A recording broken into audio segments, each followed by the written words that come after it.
They're even nervous about communicating through email. They often do it through particular addresses that can't be traced easily. And I've just actually got an email in from Commander X, who I got in touch with. He said, "You need to understand, I live on the run.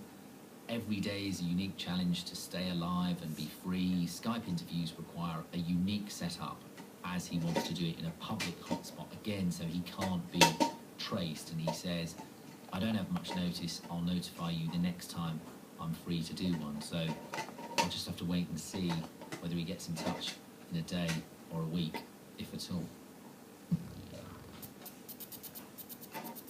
The more sophisticated and controversial hackers don't just crash websites, they get into systems and take data out.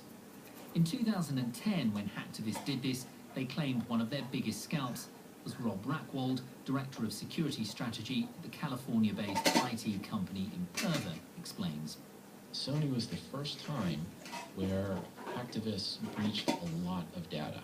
In this case, it was 100 million records, 100 million credit card numbers, 12 million of which were unencrypted.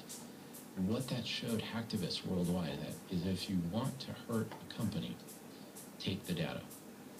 Expose that data, because it costs them in terms of their stock price dropping the day they announce it.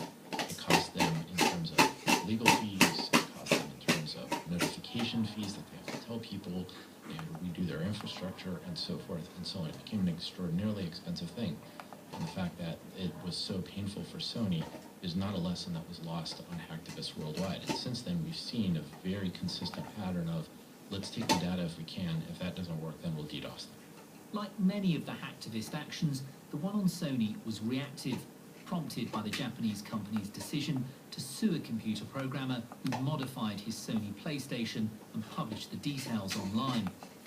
A group of hackers had broken away from Anonymous and formed something else known as Lulzsec.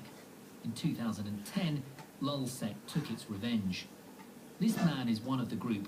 We can't identify him for legal reasons, and appropriately enough, we're anonymizing him, using an actor to speak his words. Sony was a bad person because they tried ruining a guy's life just for flashing his own PS3. It's like modding a car with new wheels and then being sued for millions for it. It's just wrong. And